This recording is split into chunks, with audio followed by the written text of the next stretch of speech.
Hey guys, this is my leak. This is the My Taught You podcast, and I am back today with a super fun, I'm sure it's going to be fun, interview with Kimberly Foster.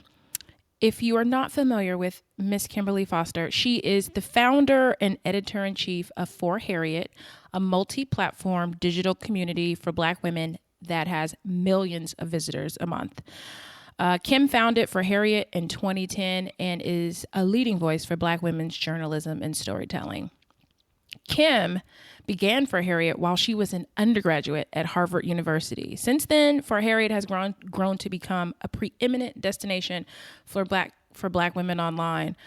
Kim's site has been featured in the New York Times and was chosen as one of the 15 must-share websites of 2014 by News One. Kim also writes. She has written for The Guardian, Newsweek, Quartz, and Fortune. She has appeared on HuffPost Live, NPR, MSNBC's Shift, BET.com, and many local radio stations across the country, commenting on culture and current events. This is one of my favorite stats about Kim. You probably don't know this, Kim, but in 2016, she was selected for Forbes's 30 under 30 media list and tapped by Huffington Post as one of 25 Black founders making moves in tech.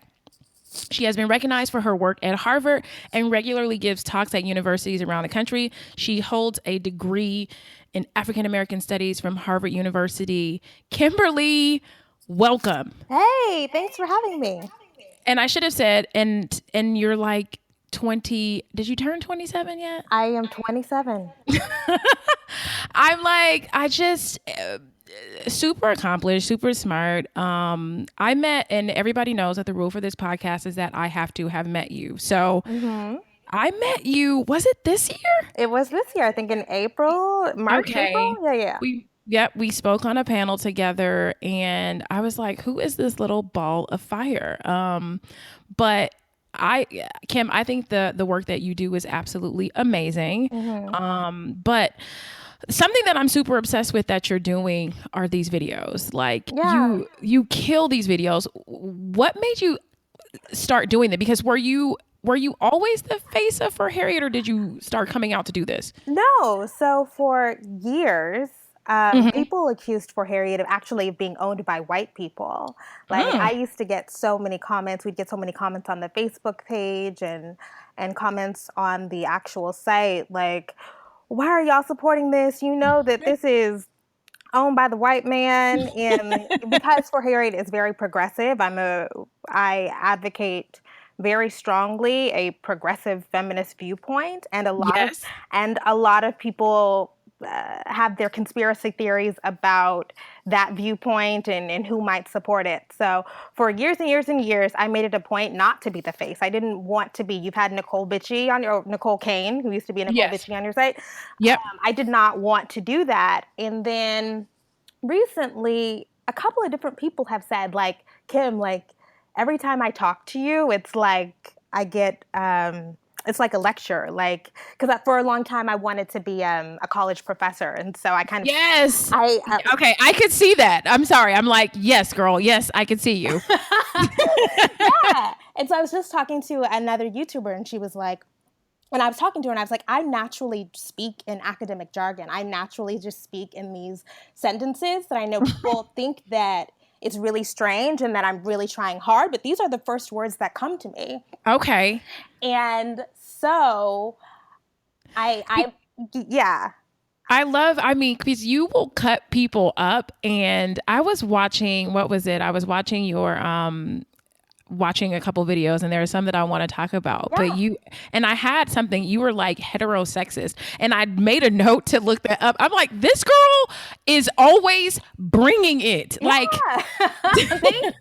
yeah, I'm like, no, she is not playing with you. But so people were accusing you of like, this has to be white owned. So at what point did you say, all right, let me show my face and show you? Yeah. So actually, I've done a couple of videos throughout the years, but I was never consistent with it because I just didn't want to commit to being the face. So in August, I was going through a really bad breakup. This is the real story. So I was going through a really, really bad breakup, and I was just looking for a distraction. Okay. And I was looking for a distraction, And This is just a recent, this past August? yeah, so Oh, literally, okay, I okay. started to get really consistent about the videos in August. And so I decided I wanted to do something new. Just writing wasn't doing it for me anymore. So I decided, okay, I'm going to do these videos. So Mhm. the Nate Parker situation was Yes. happening and everybody was writing about it. Mhm. And I was like, I don't want to just, contribute another think piece that nobody's going to read. So I Right. decided to just sit down in front of the camera and, talk it out and really articulate, like, really clearly my stance about why I will not be supporting the movie. And hopefully Mhm. the people who, don't read think pieces like that and essays like that might be more willing to engage with the thoughts via video. And so that's really what started it. And that happened in August. Wow. I mean, and not to be shade on the fellas, but you see what happens when a breakup happens. I feel like every time I have had a bad breakup is that I come back bigger, badder, stronger professionally. So Yeah, yeah. No, that was my thing. I said, this man is going to see, oh, this is really petty and right. this This is is what you missed not. out on. Catch this face. Catch this eye roll. And I always feel like I've been thinking about this and I feel like it's almost anti-feminist a little bit, but I really was like, this man is not going to be able to escape. Like, he's going to see me. Yes. So. Yes. No, don't listen. I always say that like a part of my success can be attributed to someone telling me I got dumped when I was probably like around 20. This guy dumped me because he was concerned that I wasn't going to be anything. And I was like, honey, I will show you I am everything. Yes. He dumped me for someone who was like pre-law, which I've told this story a million times, but like, yes, if that is motivation, I don't really care Yeah. what form it comes in. So that is awesome. One of the videos that I really liked, I like them all, but the one I kind of got into is "We Don't Care Why You Don't Date Black Women." Yeah, that was a big one. That was a big one. People were really into that. Like, I didn't know that Iyanla had a show. You cracked me up when you're like, Iyanla still ain't fixing nobody's life. But these guys who are saying that they don't date black women, why do you even think that's still a conversation? And do you think it's starting to become a conversation the other way? Because people always ask me about me dating out of my race. And it's just like, why do you think it still matters from that direction? Okay, so why do I think that men are saying that they don't date black women? Why do you think that people still feel the need to say this? Oh, okay. Well, like I said in the video, I think it's really normalized and in some ways encouraged to shit on black women. I hope that I can cuss. Okay. Yes, you can be Okay. you. This is the be you. Yeah, Yes. yeah, yeah. So, there's so much positive reinforcement for black men to say whatever negative stuff that they want to about black women. And so I think that these men feel like they feel entitled to just voice all of this foolishness, voice all of this bullshit, and they don't expect any repercussions for that. And so one of the reasons why I did feel the need to say, like, no, keep it to yourself, is because we do need to start telling these men to their face that they're raggedy. Like, it really bothers me. It really bothers me that men can say all of this stuff, and then we as women are expected to coddle them and be like, no, here's why you're wrong. Like, actually, Right. I don't give a fuck why you're wrong. You're raggedy and leave us alone. That's it. Absolutely. You're like, that's it. Yeah, but also the part that I liked is that the conversation that you started to have about the data, and it just says that we get married, but we're just getting married later. Yeah. And I think that like so many people, I'm 37 years old, and I probably am just settling down ish, and I think that that's just because I had so many other things that I wanted to do professionally, that if the relationship wasn't flowing properly, it was a distraction and I just needed to move on from it. But you're 27 now. Do you feel pressure? Because I have so many girls who write me who feel like they're behind in life because, I mean, I feel like you are definitely professionally accomplished, but do you feel this pressure of like, will I ever marry? Oh, totally. Yeah. Yeah, I've really had to confront that recently working through this last breakup. Okay. Yeah, I do feel pressure because I am at an age where everybody is, getting married for the first time. For the first time. This is true. And so Mm-hmm. there's just so many people around me in my social circles getting partnered up. And, Yes. there was I retweeted a tweet weeks ago about, somebody was like, do you know why women are so focused on getting married and so anxious to get married? Because society doesn't celebrate anything like they celebrate a marriage for a woman. This is true. And, despite all of the things that I've achieved, which, whatever, but whatever people feel like I've achieved or however professionally accomplished people feel that I am absolutely susceptible to messaging that tells me that my life is incomplete if I didn't have a man beside me saying, I love you, I want you, everything that you do is fantastic. Oh, I know, and I know, and I really don't. I had Lovey on, and we talked about that too. How these guys that you've got. I don't know if if you follow this, you probably don't, like these Instagram love relationship gurus that are actually single, that have Yes. that have all these followers by basically telling women like what they should do to be with them. It literally grates my nerves. Yeah, they're so popular, and Yes. like one of them like just got divorced or whatever. Like it's like, but Right. I think they are. I really blame the men in those situations, the Steve Harveys, and I Okay. really am empathetic to women who are following these men because Yes. we're really looking for the keys. like, Yes. like I understand that. Yeah, right. It's like I'm willing at this point, kind of willing to try almost anything. And I just think that the truth of it is that everybody's getting married later, not just Black women. Everybody is getting married a little bit later. But I want to talk about, like you were saying that, like, I have accomplished a lot of things. Do people think this? Do you believe that you have accomplished a lot, Kim? Do you? No. Are you kidding? No, I say this all the time. I am incredibly ambitious. I feel like I haven't even chipped away at my dreams. I feel like I haven't even achieved a fraction of what I hope for my life. And so it's really strange. Just recently somebody tweeted me like, your life is goals. And I almost feel bad now because I replied something very snarky to her, and I know that she was being very genuine about it. But I'm like, Yeah. my life is not goals. My shit is not together. I go to sleep every night thinking like, oh shit, like I didn't get to this. Like, how am I gonna get to this mountaintop? Right. And how much sleep do you get? Do you wake up early? Like, I am trying to adjust my life to waking up early. Like, I cannot function without sleep. So I make sure to get 6 or 7 hours every single night. But okay. I am trying to adjust my life to make sure that I am like up and doing things by like 6:30 so that because I am more productive at the beginning of the Yes. day. I think so too. I have been an early bird for quite a while, and I feel like you get more done. And I like the idea of being able to send emails to people and they don't respond right away. Yeah.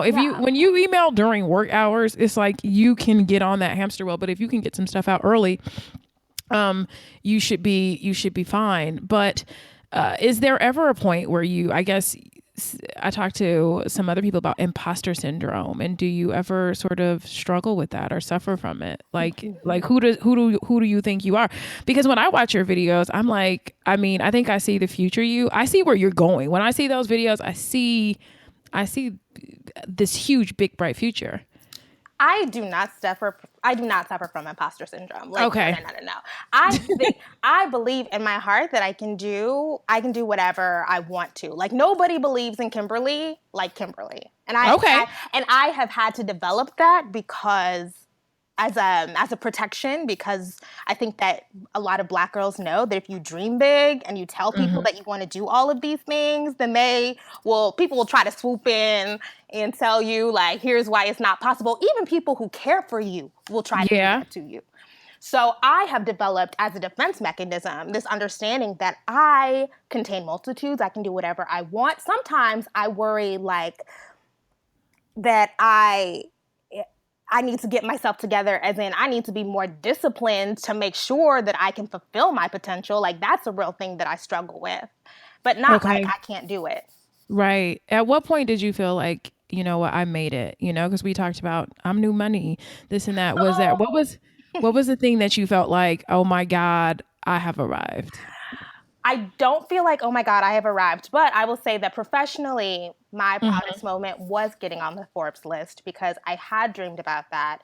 Okay. And the road to that, they would, send you emails like, send us a headshot, fill out this questionnaire. Like, we want to know more about you. And I was telling the person that I was dating at the time as I was going through this process, like, they keep emailing me, like, they keep reaching, like, this is another step. I hope. So when that happened, Mm-hmm. I was really, really excited just because so many people I admire have, accomplished that. So that was really one thing where I was like, oh, like I was feeling myself for a minute. Were you? Yeah, I was. And then I Oh. had to remember, like, I haven't done shit. So, No, I mean, you have accomplished a lot. I I want to know your process because I want to know your process when you started. Because you started this when you were still in college. I did, yes. And so many people and you went to Harvard, which I'm just going to guess is hard. It's I It, would if I had to assume, I'm going to be like it was hard. it wasn't easy, no. Right. So many people will say they don't have time. You know, I can't come up, you know, I can't work on my business or I can't work on something because I have to work all day. But you were in school. I think that starting something while you're in school is actually easier than starting something when you have a real job, Okay. honestly, Okay. because Harvard is difficult. You are surrounded by just the most ambitious freaking people on the planet. And that's actually one of the reasons why I was motivated to start the site. I think when you are surrounded by brilliance, when you're surrounded by excellence, and all of these really hungry teenagers and young adults who are telling you how they're going to change the world, you have to look at yourself and be like, oh shit, like what am I going to do? I don't want to have to come to reunion and be embarrassed. And Mm-hmm. so um, the spring of my junior year, I really didn't know what I was going to do. That's the time when people are, applying to law school and taking all of those tests and stuff. And Right. so I decided that I did not want to do that, and I didn't really want to go to graduate school. So I just started using all of my free time, which was actually a lot, and just, sitting down and planning like this space for Black women that I wanted to create. And, honestly, in college, I did have a lot of free time because at that point for lots of reasons, I was avoiding doing actual schoolwork. So, yeah, I mean, it really, that balancing act in school was like, that was the easy part. It was when I was Okay. trying to balance having a real job and run the site that's Did when you the you real did you have a real job? You got one? I did. So my school timeline is a little crazy. We don't have to get into it. But after the spring, I mean, we could, but we don't have to. After the spring of junior year, I was asked very politely by Harvard not to return in the fall. Very politely. Very, very nicely. Yes. So I took 2 years off, Okay. went back and got the degree. And then after I got my degree, my mom was like, if you're gonna do this site, like you can't come home. Like you need to have a real job. Oh wow. And so, which like I said, the people who care for you the most are gonna be the people who try to, Right. put some doubt Right. in there. Right. Um, so I came back and worked at Farmers Insurance as a liability adjuster for 6 months. Oh wow. And yeah, Wow, Kim. yeah, yeah, yeah, yeah. I could just hear you on the phone now. Oh, it was a struggle. So I worked there for 6 months, and during that whole time, I was plotting and saving my money and working on the Okay. site.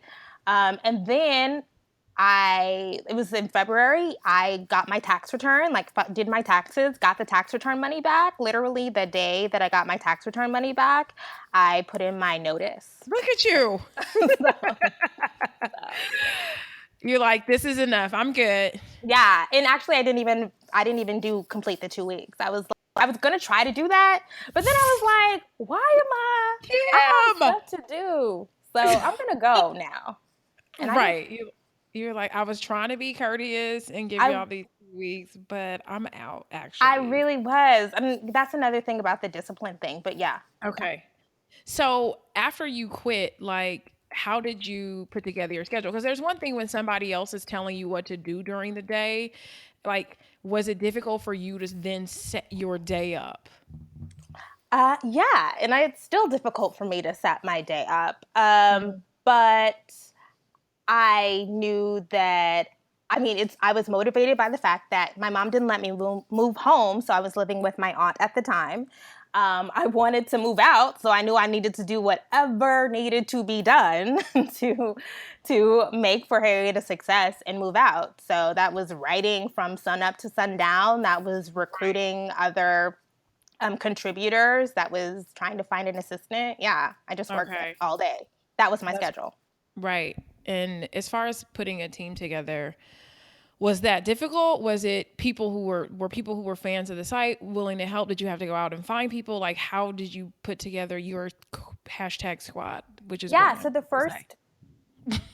first Your squad. yes, you're so connected. Yes.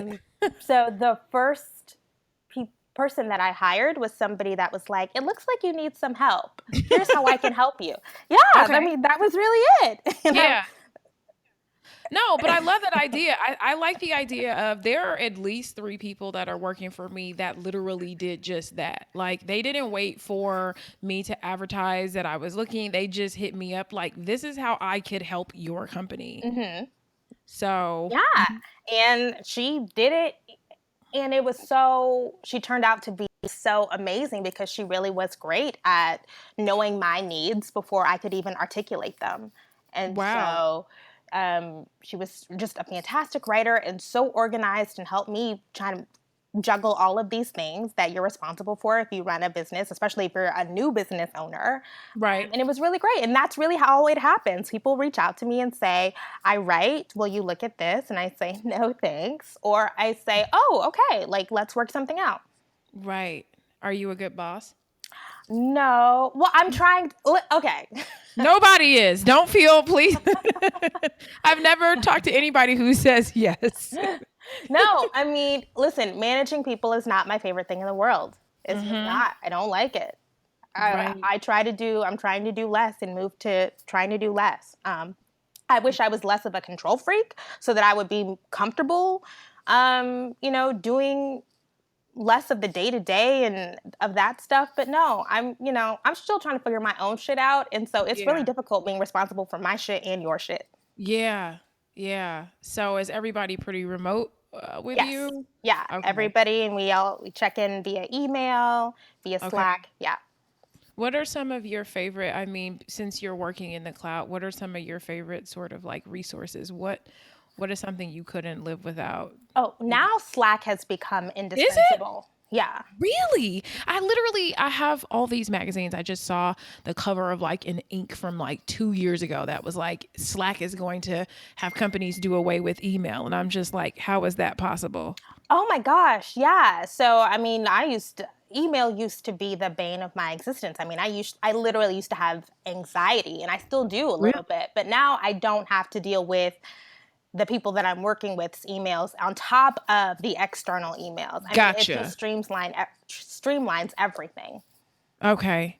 So is it all the team? I tried Slack. I have tried every single thing out there, Wunderlist, Slack, everything. And I guess I'm old school. Like one of my mentors, she still calls people on the phone. So I think I'm old school in the fact that I still like email, I guess. Because it's like, what do you like? How do you save information, or is it just literal conversation? I mean, it's threads. I mean, you can have threads for every, separate part of Okay. your company. And also you can do, private threads. Okay. But I do sometimes say like, we need to get an email chain for this going, Yeah. occasionally. But Okay. I just really like being able to go to one central location. Gotcha. Are you starting to work more on your personal brand? Like since you've come out since the breakup, like do you have some goals for that? Yeah, I really reached a point right before, well, the breakup lasted for months. So there was a point during in the middle of the breakup where I was just really, and I still kind of feel like burned out on For Harriet. Like I didn't know, and I'm still trying to decide where I really want that space to go. And so I Uh-huh. decided to focus more on finding my voice. And Okay. hopefully, in doing that, that will lead me to the ultimate path that I want to take For Harriet on. So yeah, I've been working on what do I want to say personally as Kimberly Foster. That's awesome. Did you feel, because you work all the time, do you feel like it's difficult to have a relationship when you are someone that works all the time? Do you feel guilty? Yeah, it's definitely difficult, and I don't want children, Okay. and being in relationships makes me understand why I don't want children, because it is very difficult to try to balance your needs and your goals, these goals that you've had for years and years and years, with Mhm. trying to care for the emotional needs of somebody else. It's very difficult. Right. Yeah, I know. It's a struggle all the time because people talk about this mythical thing called balance, and I always say that like there's always going to be something on the floor if you are juggling all these balls. Like if I'm on top, if everything is popping in my life, I haven't been to the gym in 2 weeks. Yeah. You know, if every it's just something is always on the ground. And I used to feel this guilt when I was your age and trying to date. I felt like the guys would make me feel guilty about how often I would work or how late I would work or if my phone rang. And I was just at that age, I was like, I got to take the call. You know, Yeah. it's like I am establishing myself in this field and I have to work, but Yeah. they just didn't seem to get it. And there was this thing of like, and I don't know, I felt like the guys, and I don't know if they still do this, but like wanting you to prove yourself as a woman, like by doing silly things like cooking and cleaning. Like, Yeah. that's not what I do. Okay. Yeah, that is not what I do either. But I'll say even progressive men, one of my litmus tests is I am I cannot stress it enough, I'm a very serious feminist, very Okay. outspoken feminist, and I cannot date anybody who doesn't know that, understand that. We have lots of conversations about that early on. So Okay. the people that I date generally understand that I'm not a domestic type of person. But I do think, even though we have that foundational understanding, we are still, men and women are still socialized to believe that women are supposed to be caretakers. Right. And if I don't make myself available to you all of the time, that I am neglecting you. And so my personal ambition, Kimberly's personal ambition to, reach this mythical mountaintop means that you're going to interpret that as Kimberly doesn't care about you, or Kimberly is Right. neglecting you, or that, I'm not meeting your needs in some way. And so it's still difficult, no matter how progressive we say we are, to move away from that socialization. It's tough. It's really hard and trust. Yeah. Yeah, I know. It's like it is a daily struggle for me to sometimes be like I should be paying attention. I'm that person that's like the day before my boo will tell me, I guess he'll mention to me that he's going out of town maybe a couple weeks in advance, and the day before I'm like, "Wait, where are you going? What are you doing? What are you doing?" I'm like, "Oh my god, what are you doing there?" It's like because I'm paying attention to my things, and so it's hard. But I Yeah. feel lucky in that I have just stayed true to the fact that I cook when I want to. Mm-hmm. Nobody's like, I have a housekeeper. I'm not cleaning up. Mm-hmm. And I'm just going to continue to be me. And I'm going to just continue to be me until I find someone that sticks versus trying to twist myself into Totally. something that I'm going to eventually, I can't even keep it up, Yeah. Yeah. you know? I'm trying to move into that space. I think Okay. that the 20s are for learning. I'm Yes. learning a lot of lessons. Yes. Get those lessons. So, yeah, no, I think that's goals for me. It's just really Yeah. being comfortable, like, with whomever I'm partnered with, and being like, okay, this is it. Like, I care Mm-hmm. about you.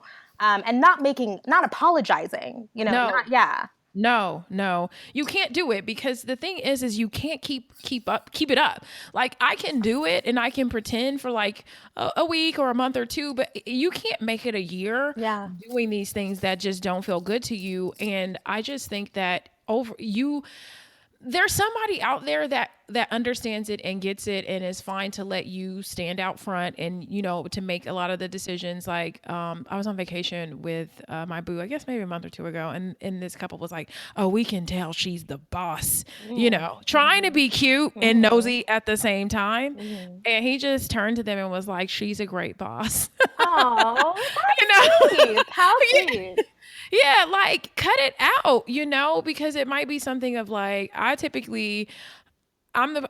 like to be in charge. I like to know what's going on. I'm holding the passport. I got it together. And Yeah. he's like, we let you do that because you want to do that. Like it's not even worth arguing, but people will try to make you feel bad about it. It's like, get over it.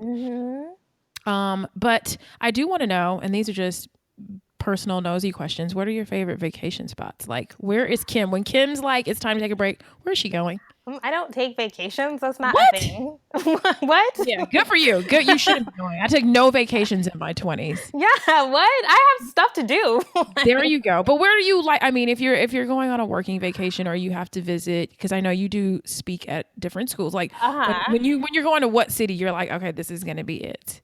I really like Washington D.C. Yes. But like I don't really. This is another thing that is a problem in interpersonal relationships. I don't really just hang out a lot. I don't.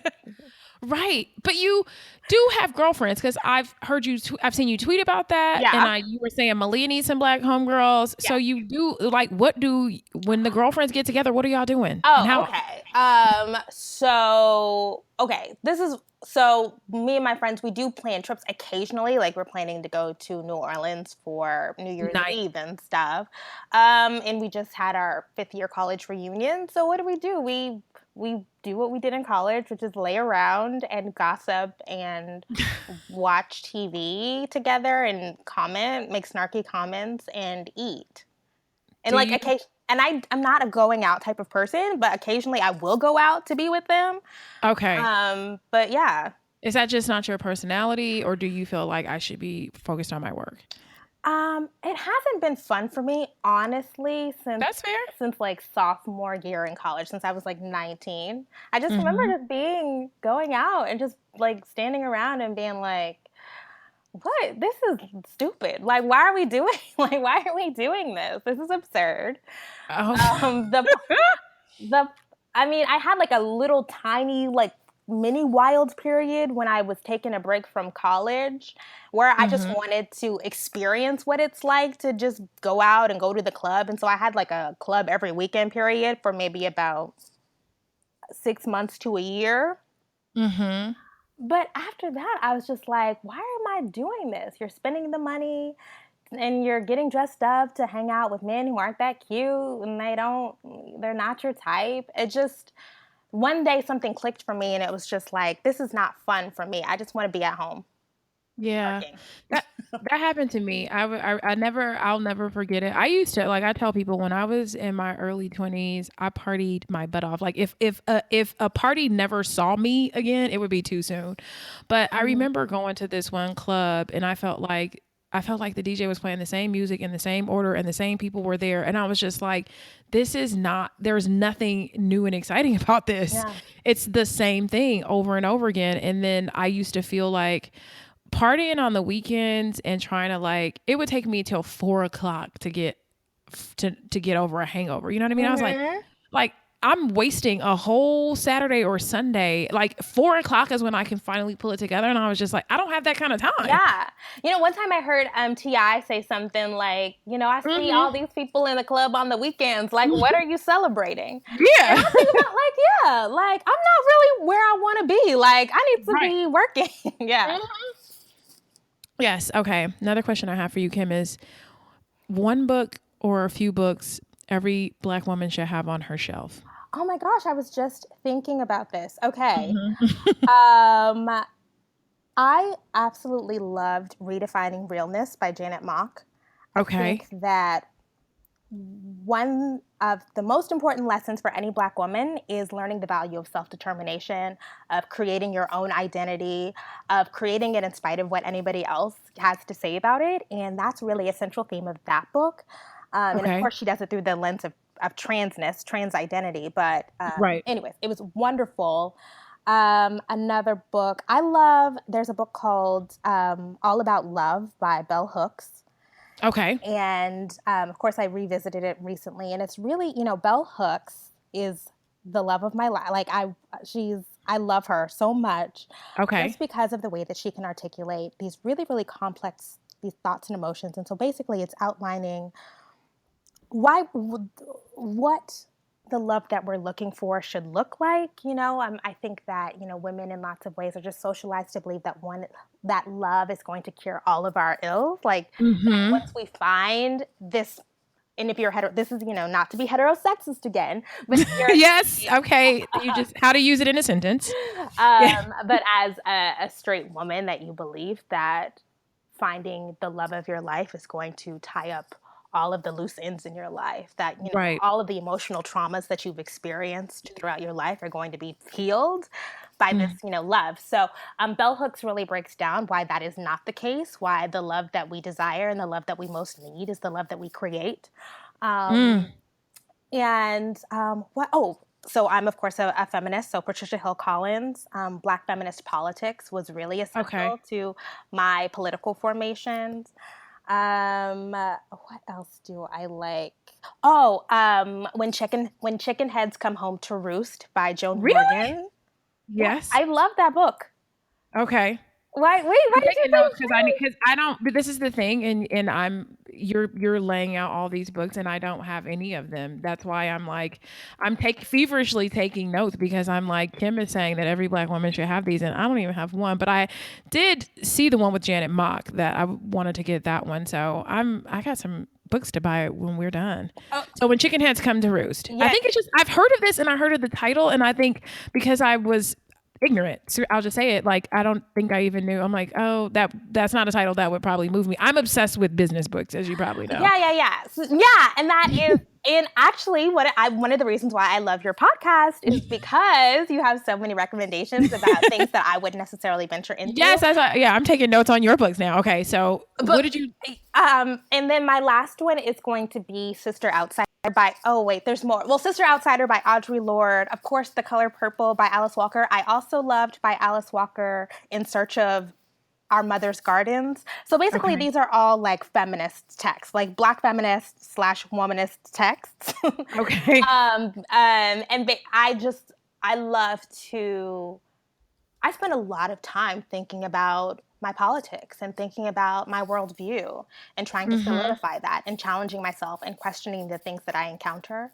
And one of the things that Black women's literature, specifically feminist and womanist literature, does is offer me space to really sit and think and wrestle with these really difficult questions. So that's the stuff that I gravitate toward. Nice. I'm glad. So I will put these in the notes. The books that Kimberly says every Black woman should have on her shelf. I love this, Kim. So before we get into, so every guest has to answer 3 My Taught You questions. Things that people ask me, but I always like to get your perspective on them. But there was something when I was doing my research on you. I read the transcripts from your NPR interview. Does leaning in actually work for women at the starting line? Mm-hmm. Do you remember that? Because you were still in college when you did that, I yes? was still a senior in college. That's when I went back to finish. Yeah. Oh, yes. They had when they did they politely invite you back. Yeah, well, to come back, I had to prove that I was going to actually do work. So, yes. Yeah. Right. Okay. So I love the conversation that you were having. And there was something that you said about, they asked you this question that said 20% of so-called Generation Y women, that's your generation, said that they wanted to follow in the footsteps of female leaders in their workplaces. And they ask you why do you think that was, and something about did they feel like the cost is just too high? But you were saying, I think that seeing the stresses that trying to play a game that wasn't necessarily meant for women to win, seeing those sorts of stresses of trying to pursue a career and balance the family and juggle all of these different things, it just made me think that life is not appealing. I want to be free. I want to be flexible in my career, and I want to be able to make my own rules and set my own agenda. Mm-hmm. Still that way. I Wow. know. And I was like, look at you in college. And then, but it's like, I always say people should declare their intentions. It's like, and do that, you know? And I was like, look, you said this in college and this is what you're doing. Yeah. Wow. I was maybe 22. Go 22-year-old. Look at you, Yeah. 20. Yeah. And it's just this thing of like, people are who they always are. And so, I know it was all this thing about, Black in the workplace. And I know you probably specifically feel that way, but I would say maybe 60 to 70% of the emails that I get are about women struggling in the workplace because they're Black, how people Mm-hmm. treat them, having to work so much harder, and people thinking that they're angry. And I just had a situation today, and I'm obviously not asking a question, we're chatting, but Mm-hmm. I had a situation today where I just moved into a new professional space, and I have been saying to the neighbors that are, my Caucasian neighbors, hey, we're moving in, we need this. And it's like nobody's listening to me. It's like, as a Black woman, I'm trying to be nice. I'm talking to them like I would talk to anybody. But today I had to go off. And now everybody's listening. And I'm just like, and now I'm looking like, now I got to jump and jack flash. And now I look crazy and angry. And it's almost like you wanted me to do that. Mm-hmm. Yeah. So, so I'm always just like, I don't, it is the toughest, when people are constantly asking you about your hair. Did your hair grow? I it's so tough, or what hairstyles are professional, and I imagine you have some of that goes on your site. Yeah. People come to air those frustrations and have a safe space to really work through some of the microaggressions that they encounter. Yeah, that is just, I'm not into it, but yes. Okay. Anywho, I want to get into these questions. I want to get your opinion, Kim. Mm-hmm. At any point in your life, have you ever felt consumed or paralyzed by fear? If so, how did you manage it and move on? I deal with a lot of anxiety from day to day. So Okay. I'm just somebody who just suffers from anxiety just Okay. generally. So Okay. one of the ways that I do manage that anxiety about, small stuff from like, how am I going to tell this person this bad news via email to like much bigger stuff, is I do something that I learned in therapy called self-talk, which Okay. is like, what's the worst that could happen? Like, why are you afraid right now? Like, what do you worry that the consequences will be? And so that's really what helps me manage my just anxieties from day to day, is just being like, what's the worst that could happen? Like they say yes or they say no, or they might react, violently, but you're going to be fine. Right. Yeah. So Yeah. yeah, I make sure to reassure myself. I love that. I love that so much. And I always like to answer the questions too, because people ask me, but I think that, I don't know that I get paralyzed, by fear, but or that it consumes me, but I am like a natural sort of worrier.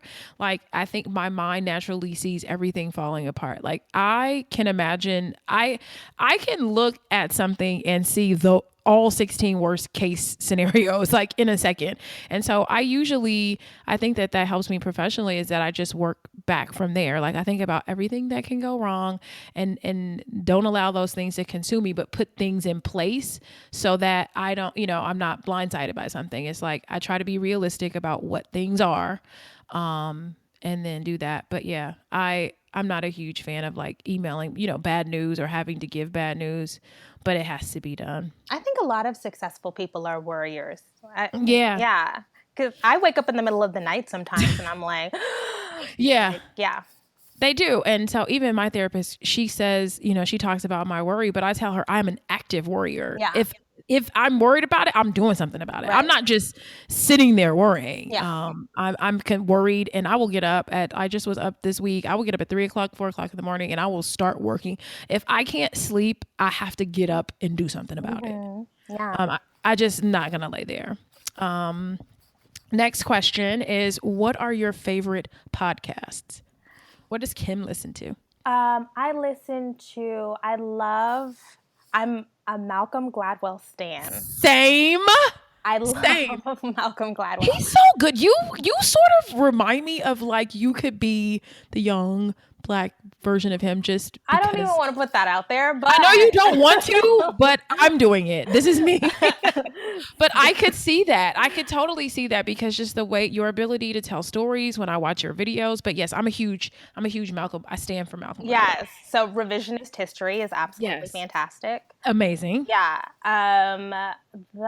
Of course, I listen to The Read because I'm ratchet and vulgar, and I love them. Okay. And what other podcasts? I love I him. love the Long Form podcast. It's a podcast about they talk to writers and people in media. Really? Yeah. It's really, really interesting. I love to hear just stories from reporters. Yeah. So that's interesting. What other podcasts?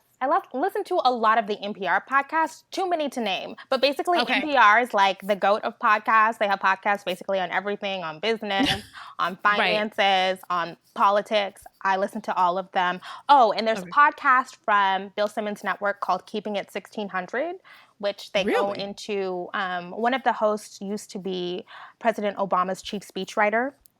Oh, wow. And so I used to want to work in politics, like be a political consultant. So I really love to hear the inside baseball political commentary. Nice. All right. Some of mine are I love Cheryl Strayed. Do you know Cheryl Strayed? Yes, actually just got into her, but yes, I do. I do love her. She like my favorite book for a long time was Tiny Beautiful Things because I love advice. Obviously, I love to give it and I love to read it. But I love her podcast, Dear Sugar. I like listening to every now and then. Like if I'm on a long road trip, I'll listen to the read. My boo really likes to read, probably more than I do. He's a huge like he listens on his own. He's like they really hate the Kardashians. Yeah, they do. Yeah. That is like he has gleaned that from there. And I that one too, but I like Freakonomics Radio. I don't know Yes. if that one is good. Obviously, I love Malcolm Gladwell. And then other than that, Tim Ferriss sometimes like Tim Ferriss had this one episode with I'm not sure guru. What is his name? You know, Tony Robbins. And that was just so legit. So those are like my mains. And then every now and then if something pops up, I'll listen to it. But I have like the attention span of a gnat. So I really mostly Dear Sugar. And then when Serial was popping, I was into it. I wasn't. Did you get into this last season? I love the first season of Serial. Free Adnan. That was what I liked. Yeah. Yes. But the second one, Bergdahl, I couldn't. Yeah, I couldn't do it. Yeah, I couldn't get into it. Oh, okay. I also love one called, and this is another Ratchet Vulgar podcast called The Bodega Boys, which has like Jesus Nice and the Kid Miro, which, as nobody would expect that I stand for this podcast, but I love them, and it's so funny, but, not safe for work. Okay, The Bodega Boys. Yeah. All right, I'm going to listen to that one later today. And then this is the last question for you. So my question is, how did you find your voice? Or were you always as vocal as you are? Do you have any tips for me? That was for me, but I'm asking you. Okay, so I have always been the girl who talked too much. Always, yeah. So I think even if you were to go back to like elementary school, people would say, "Oh, that's Kim, like she talks." But I have refined my voice in the past few years. The transition to adulthood has forced me to, as my politics have changed, as my relationships as an adult have changed, I've been forced to go back. And that's one of the reasons why I read a lot, is so that I can get a lot of clarity about how I feel about a wide range of things and learn more and make sure that I'm speaking from a knowledgeable place.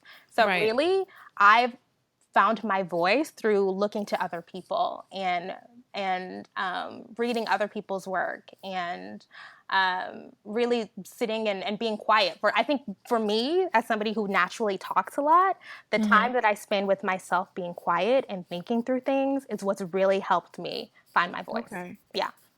Awesome. I think you and I thought about this. If you and I were the same age, like we probably would have been good girlfriends because I too can chitty chat quite a bit. I Mhm. think I started off really shy, and then I think somewhere, as I got a little bit older, I didn't like being shy. Oh, I me felt too. Me too. I used to be yeah. so, my mom put me in acting classes because I was somehow shy, like when I was really, really young. Yeah. And then did Yeah. not shut up after that. Yeah, and I didn't like the fear that I would get. Like I could feel like the fear or like sort of the anxiety about the fact that I was so shy. And I don't know at what point, even as a young girl, I was like, I got to do something about this. Hmm. So I started doing like public speaking. I started doing student government, and I just was like, the thing I'm gonna run towards the thing that scares me most. And so I started just like basically using my voice. And when you use your voice, you find that you say things that sometimes piss people off or offend them. Oh, totally. Um, and every now and then I would like feel bad about it, like, dang, I shouldn't have said that, or I didn't say that correctly. But it's just like, if I'm using my voice, I have to accept the fact that I can either shut up and never offend anybody, Yeah. or I can talk and be me. And when I mess up, I can apologize, Yeah. but I got to do me, Yeah. you You're know? absolutely going to be wrong sometimes. As somebody who speaks a lot in public, you're absolutely going to be wrong. You just have to accept it. Yeah, or I'm gonna, have, or people sometimes don't give you the right to change your mind. Like, Yeah. if I could tell you all the stuff I said I was never going to do that I've done, it's just like as we grow up, we learn that like I feel like our truths should change as we grow. Like some stuff just doesn't stay true forever. Yeah.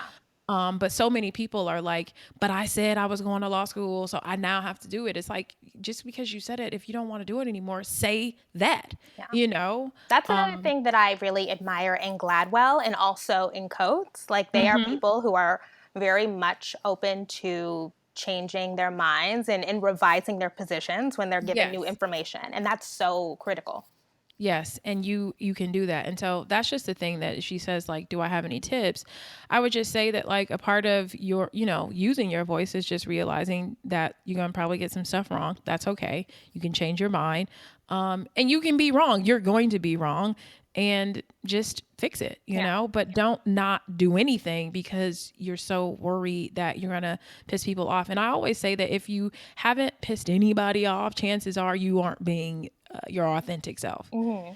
Everybody is not going to like you, Yeah, and that's okay. totally. You're not for Any, everyone. you're not for everyone. Thank you so much, Kim.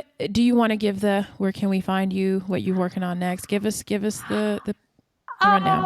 Oh, okay. So you can find me on Twitter at Kimberly N. You are so active on Twitter, Yeah, Kimberly in Foster. in Foster. I tweet a lot just because I have a lot of thoughts. I have a lot of feelings. So I need to tweet them Yes. out. And that's literally where I am all the time. And you can, or Okay. people, I get a lot of emails recently, I guess because of the videos. So people send me Yes. emails at kimberly@forharriet.com. That's it. Awesome. Yeah. Awesome. Thank you so much, Kim. No I'm so problem. happy to have you here. That is it for us, guys.